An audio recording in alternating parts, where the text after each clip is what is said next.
Baik, selamat siang Bapak dosen dan teman-teman semuanya. Kami dari kelompok 6 akan mempresentasikan materi implementasi Trihita Karana pada LPD dan pengelolaan risiko pada LPD.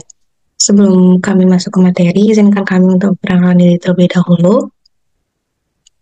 Mulai dari saya sendiri, perkenalkan nama saya Niputu Regina Aisyah Dharma dengan akhir NIM 170 dan rekan saya. Perkenalkan, nama saya Nika Daili Pratnyani dengan akhiran NIM 160.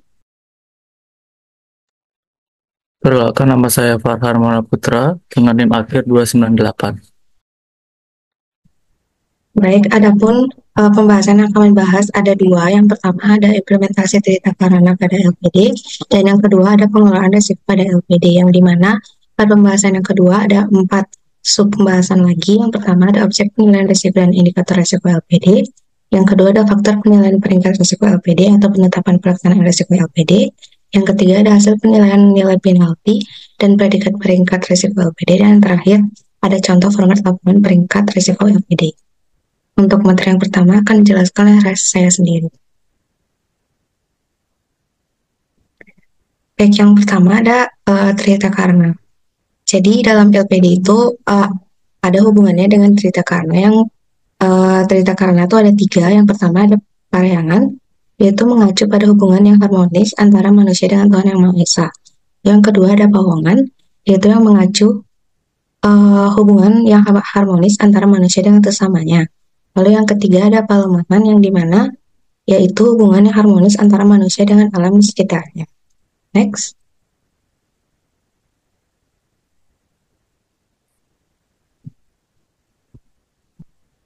Lalu apa sih hubungannya antara Trihita Karana dengan LPD? Sebagai lembaga keuangan milik desa adat, LPD di Bali memiliki posisi strategis dalam perspektif memperkuat ketahanan ekonomi warga masyarakat di pedesaan melalui pengelolaan potensi yang dikemas dalam variasi aspek layanan jasa keuangan. Pada sisi lain, lembaga desa adat dapat memanfaatkan LPD sebagai lumbung atau tempat penyimpanan kekayaan desa yang semakin berkembang dan pada gilirannya tiap tahun memperoleh kompensasi pembagian laba untuk mendukung aktivitas pembangunan desa adat yang berkaitan dengan aspek Trihita Karana. Jadi aktivitas pemerintahan desa adat tidak bisa lepas dari ketiga aspek tersebut karena filsafat Trihita Karana mengandung makna keseimbangan vertikal dan horizontal. Next. Nah, tadi kan di Trihita Karana itu ada 3. Yang pertama ada Paryangan, yang kedua Pawongan, dan yang ketiga ada Palemahan. Nah, apa sih hubungan yang jelasnya? Jadi, yang pertama itu ada Paryangan. Dalam LPD, Paryangan dapat diimplementasikan dalam seberapa besar kontribusi LPD pada kegiatan ritual keagamaan, renovasi pura, kesejahteraan mampu, bantuan untuk masyarakat yang kurang mampu dalam melaksanakan ritual keagamaan. Jadi maksudnya setiap kegiatan yang dilaksanakan oleh LPD itu pasti mengikut sertakan Tuhan dalam setiap kegiatannya. Lalu yang kedua ada Pawongan. Implementasi Pawongan pada LPD adalah berapa persen karyawan LPD berasal dari masyarakat tempat LPD berdiri, kesertaan LPD pada program penanggulangan kemiskinan, jaring agung COVID-19, dan yang lainnya. Jadi dalam konteks bisnis, Pawongan ini berupa hubungan antar karyawan dan hubungan lembaga dengan masyarakatnya.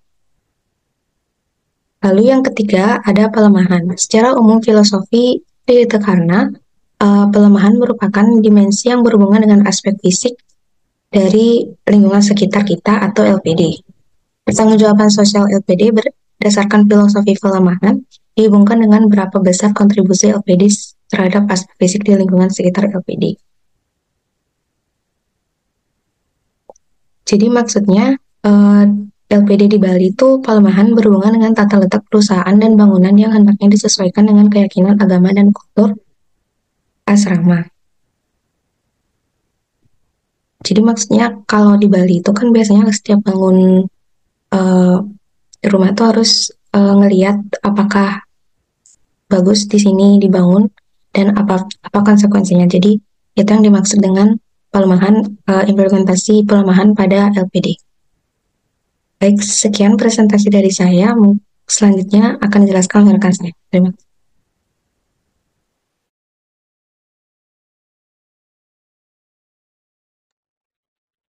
Baik, presentasi selanjutnya akan dijelaskan oleh saya sendiri, yaitu pengelolaan risiko pada LPD. Nah, kinerja dan kelangsungan usaha LPD dipengaruhi oleh kemampuannya dalam menangani berbagai risiko yang dihadapi. Nah, risiko yang harus dihadapi oleh LPD itu ada jenis risiko kredit, risiko modal, risiko likuiditas, dan risiko operasional. Nah, yang pertama yaitu ada risiko kredit. Risiko kredit ini timbul karena peminjam tidak dapat memenuhi kewajibannya kepada LPD sesuai dengan perjanjian yang ditetapkan antara LPD dan peminjam yang bersangkutan, sehingga berakibat kredit tergolong kurang lancar, diragukan, atau macet. Kemudian yang kedua yaitu risiko modal.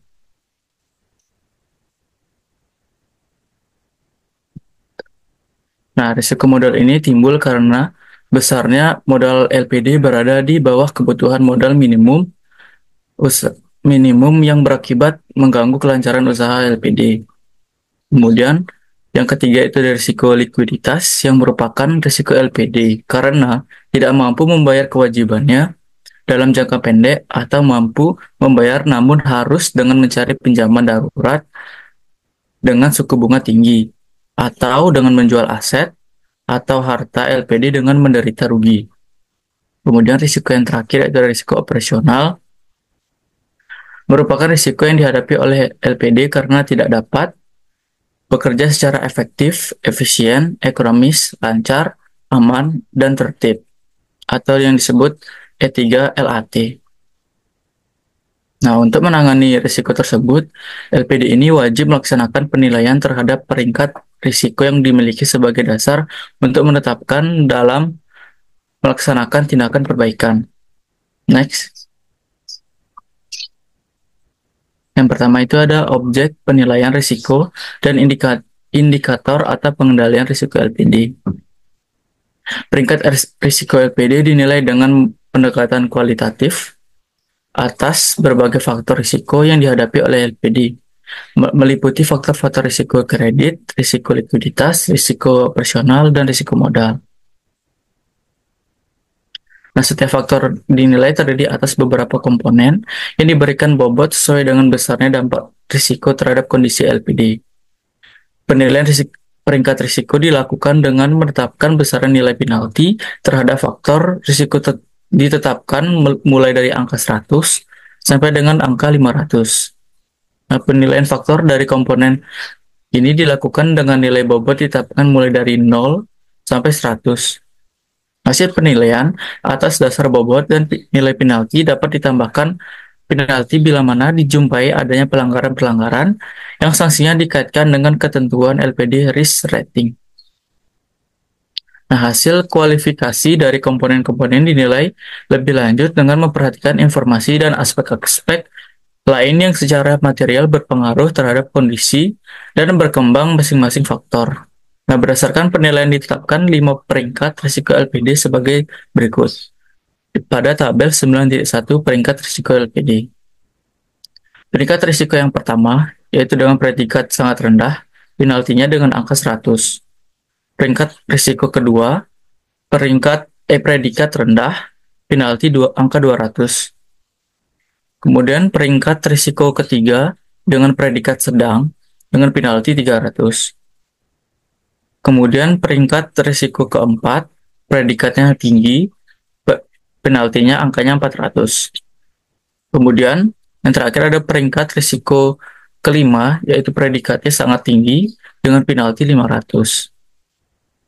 Nah, besarnya penalti adalah penalti didasarkan pada bobot kegiatan perkreditan sebesar 40%.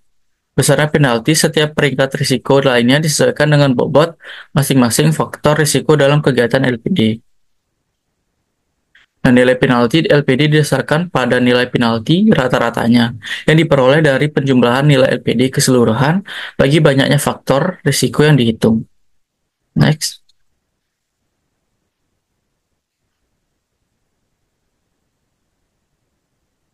Nah, kemudian ini ada di tabel 9.2 yang merupakan komponen faktor risiko dan bobot penalti risiko LPD. Ini ada dibagi ke 4 risiko yang tadi disebutkan sebelumnya, yaitu ada risiko kredit, risiko likuiditas, risiko operasional, dan risiko modal.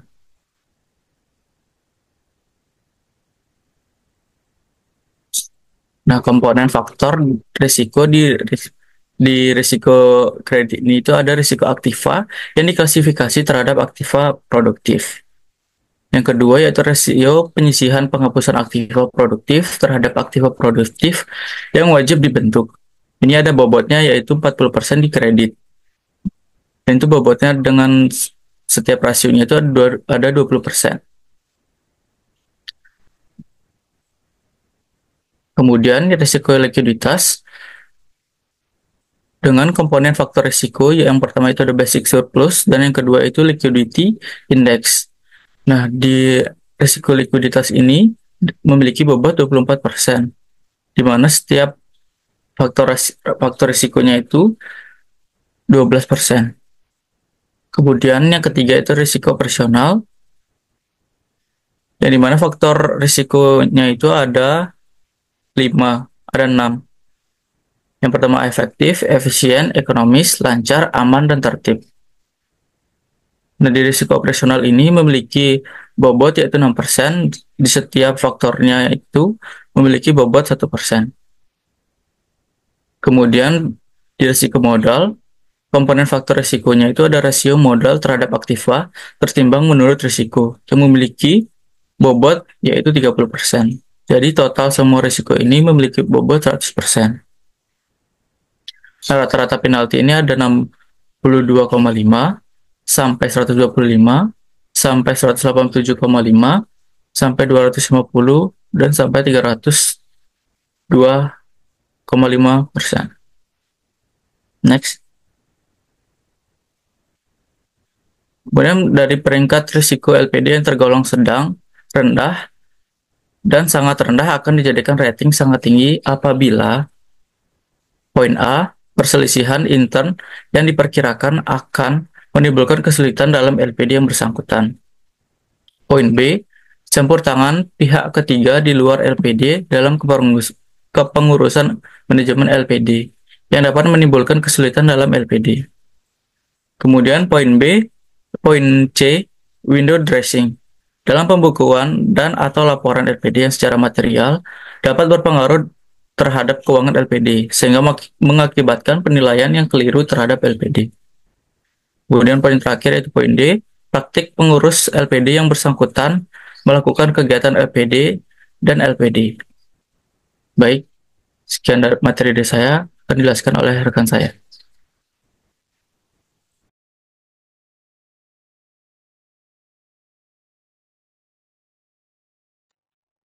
Baik, materi berikutnya yaitu faktor penilaian peringkat risiko dalam LPD atau penetapan pelaksanaan risiko.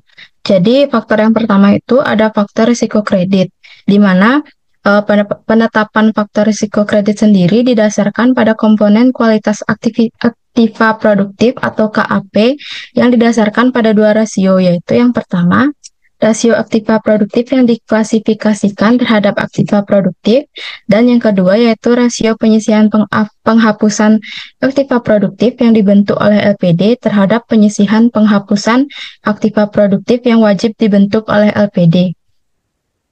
Nah, selanjutnya yaitu yang kedua ada penetapan rating risiko atas komponen faktor risiko kredit, di mana pada tabel 9.3 ada peringkat risiko yang pertama yaitu sangat rendah dengan aktiva produktif yang diklasifikasikan terhadap aktiva produktif yaitu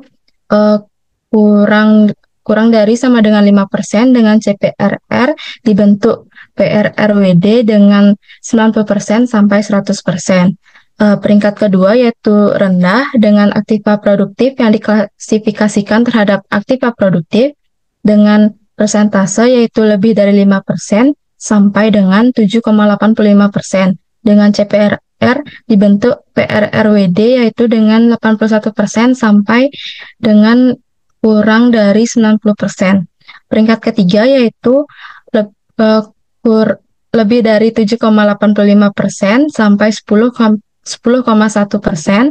CPRR dibentuk PRRWD dengan 66% sampai kurang dari 81%.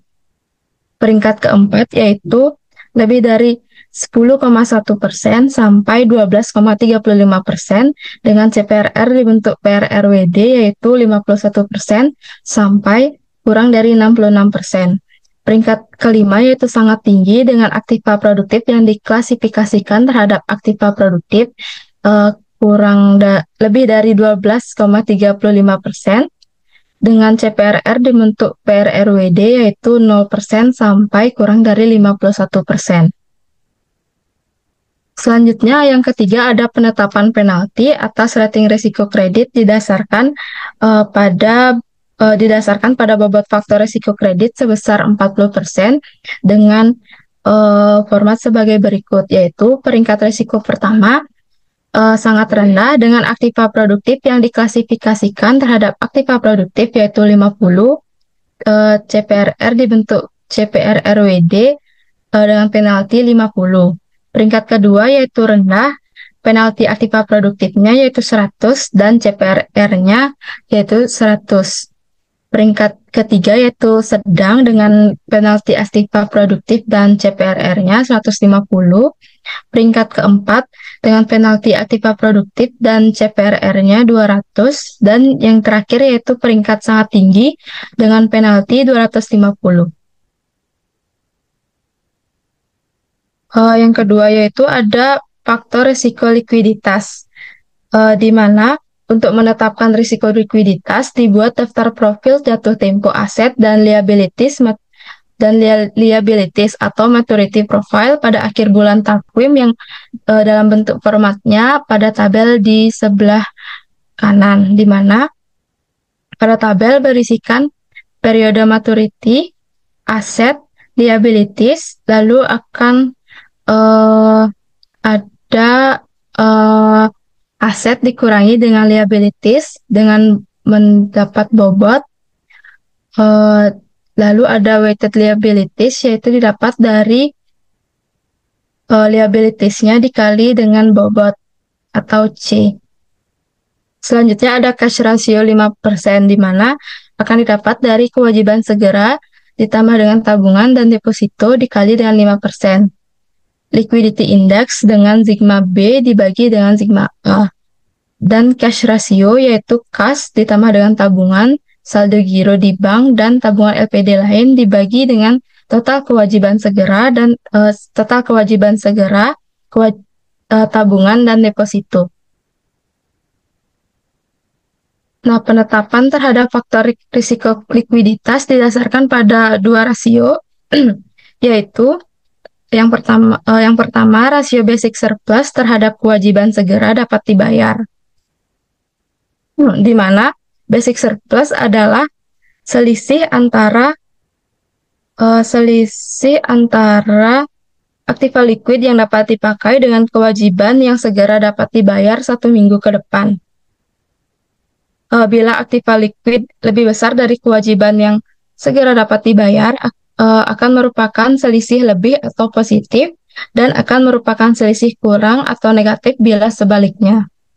Yang kedua yaitu rasio liquidity index adalah suatu bilangan yang menunjukkan besarnya rasio antara jumlah dari perkalian liabilities dengan bobot masing-masing terhadap jumlah dari perkalian aset dengan bobot masing-masing. Nah, yang selanjutnya yaitu ada penetapan peringkat risiko atas komponen faktor risiko likuiditas dengan format sebagai berikut, di mana peringkat risiko yang pertama yaitu sangat rendah dengan rasio basic surplus atau kewajiban yang segera dapat dibayar yaitu lebih dari 10% dan rasio liquidity index-nya lebih dari 1,00. Peringkat kedua yaitu rendah dengan rasio basic surplus-nya 5% sampai 10% dan liquidity index-nya 1,00. Peringkat risiko ketiga yaitu sedang dengan basic surplus yaitu 0 sampai 5% dan rasio liquidity index-nya 0,81 sampai kurang dari 1,00. peringkat risiko keempat yaitu tinggi dengan basic surplusnya kurang dari 0 sampai negatif 10% dengan liquidity index 0,66 sampai kurang dari 0,81. Peringkat risiko terakhir yaitu sangat tinggi dengan basic surplus kurang dari negatif 10 dan dengan liquidity index kurang dari 0,66. Penetapan penalti atas peringkat risiko likuiditas didasarkan bobot faktor risiko likuiditas sebesar 24% dan masing-masing untuk basic surplus 12% dan liquidity index 12%. Jadi berikut adalah tabel peringkat risiko likuiditas dan rasionya, di mana peringkat risiko likuiditas sangat rendah dengan rasio basic surplus yaitu 30 dan liquidity index 30. Yang kedua yaitu peringkat risiko likuiditas rendah dengan rasio basic surplus dan liquidity indexnya 60. Peringkat risiko likuiditas ketiga yaitu sedang dengan rasio basic surplus dan liquidity indexnya 90. Peringkat risiko likuiditas tinggi dengan rasio basic surplus dan liquidity indexnya 120. Peringkat risiko likuiditas sangat tinggi dengan rasio basic surplus dan liquidity indexnya 150.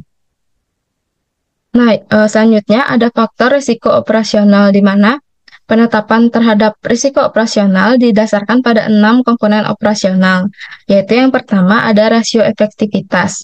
Rasio efektivitas ini sendiri didasarkan pada pencapaian nilai kredit tingkat kesehatan LPD. Penetapan risiko efektivitasnya itu sebagai berikut, di mana rating risiko sangat rendah, yaitu dengan pencapaian nilai kredit 90% ke atas. 90 ke atas. Rating risiko rendah dengan lebih dari 75% sampai 79,75%. Rating risiko sedang dengan pencapaian nilai kredit yaitu lebih dari 79,75% sampai 83,5%. Rating risiko tinggi dengan pencapaian nilai kredit yaitu lebih dari 83,5% sampai 87,25%. Yang terakhir yaitu rating risiko sangat tinggi dengan pencapaian nilai kredit yaitu lebih dari 87,25%.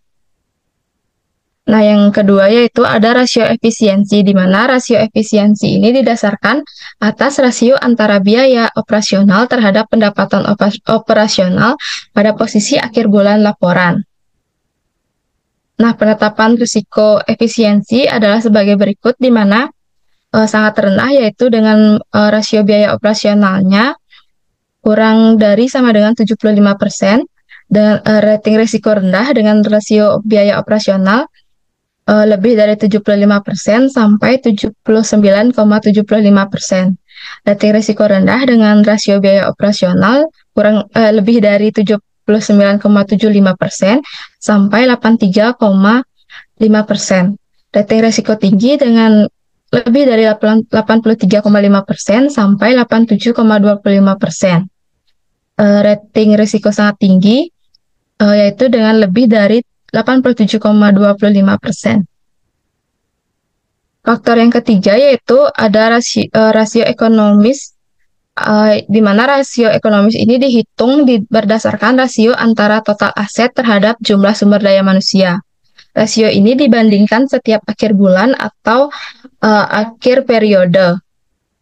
Dan dari perbandingan nilai ini dihitung perkembangannya dengan rata-rata ukur selama satu kuartal atau periode terakhir, di mana dengan format sebagai berikut, yaitu rating risiko sangat rendah dengan tren rata-rata rasio per bulan total aset dibagi atau jumlah SDM selama satu kuartal, di mana rating risiko sangat rendah yaitu lebih dari 1%, rating risiko rendah yaitu 0,75% sampai 1,00%, rating risiko sedang dengan lebih dari 0,50% sampai 0,75%, rating risiko tinggi dengan 0,00% sampai 0,50%, rating risiko sangat tinggi yaitu kurang dari 0,00%.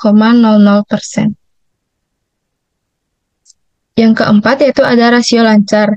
Rasio lancar ini diukur dari lama rata-rata pencairan pinjaman setelah dokumen diterima secara lengkap, di mana penetapan rating risikonya sebagai berikut, yaitu sangat rendah dengan lama rata-rata pencairan kredit 1-2 hari, rating risiko rendah dengan rata-rata pencairan kredit lebih dari 2-3 hari, rating risiko sedang dengan rata-rata pencairan kredit yaitu lebih dari 3-4 hari,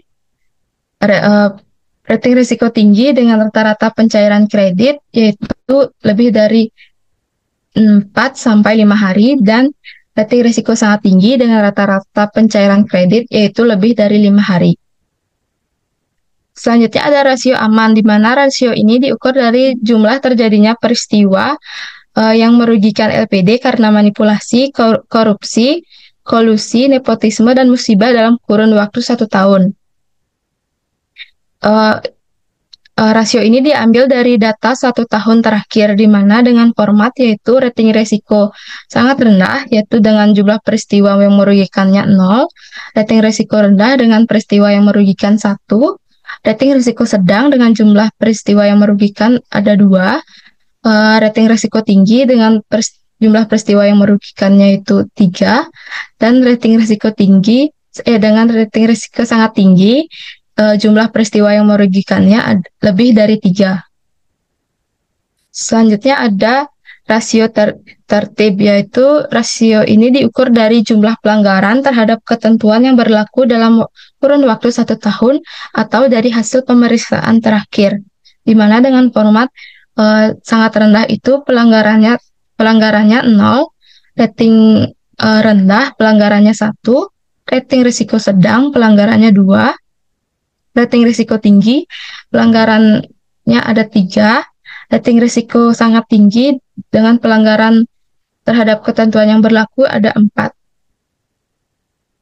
Nah, penetapan penalti atas peringkat risiko operasional yaitu sebagai berikut, di mana penalti efektif dengan rating risiko sangat rendah 2,5, rating risiko rendah 5, rating risiko sedang 7,5, tinggi 10, sangat tinggi 12,5. Dengan selanjutnya penalti efisien dengan rating risiko rendah 2,5, rendah 5, sedang 7,5, tinggi 10, dan sangat tingginya itu 12,5, dan seterusnya, yang dapat dilihat pada tabel. Nah, yang selanjutnya yaitu ada faktor risiko modal. Di mana yang pertama yaitu faktor risiko modal dapat didasarkan pada rasio antara modal terhadap aktiva produktif tertimbang menurut risiko atau ATMR, sebagaimana diatur dalam Peraturan Gubernur tentang prinsip kehati-hatian pengelolaan LPD. Nah, penetapan besarnya faktor risiko modal adalah sebagai berikut, di mana rating risiko rendah yaitu kewajiban penyediaan modal minimum atau KPMM-nya lebih dari 15,00%, dengan rating rendah KPMM-nya lebih dari 12,00% sampai 15%, rating risiko sedang dengan KPMM-nya 12%, rating risiko tinggi dengan KPMM-nya 6,80% sampai 11,90%, dan rating risiko sangat tinggi dengan KPMM-nya kurang dari 6,80%. Yang ketiga yaitu penetapan penalti atas rating risiko modal didasarkan bobot faktor risiko modal sebagai berikut.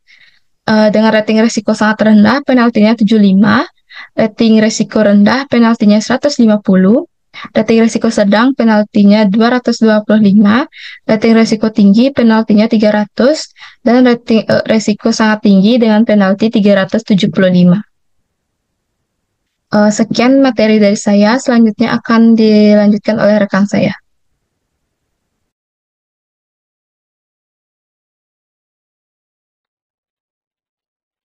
Baik, materi selanjutnya akan dijelaskan oleh saya lagi, yaitu hasil penilaian nilai penalti dan predikat peringkat risiko LPD. Atas dasar nilai penalti dari faktor-faktor risiko yang ditetapkan diperoleh nilai penalti gabungan. Dari nilai penalti gabungan dapat diperoleh hasil rata-rata nilai penalti LPD dan pada gilirannya akan diketahui peringkat dan predikat risiko LPD yang bersangkutan. Poin A, nilai penalti sampai dengan 62,5 diberi predikat risiko sangat rendah, peringkat 1. Poin B, nilai penalti di atas 62,5 sampai dengan 125 diberi predikat risiko rendah, peringkat 2. Poin C, nilai penalti di atas 125 sampai dengan 187,5 diberi predikat risiko sedang, peringkat ketiga. Poin D, nilai penalti di atas 187,5 sampai dengan 250 diberi predikat risiko tinggi, peringkat keempat. Poin E, nilai penalti di atas 250 sampai dengan 312,5 diberi predikat risiko sangat tinggi, peringkat kelima. Selanjutnya akan dijelaskan oleh rekan saya.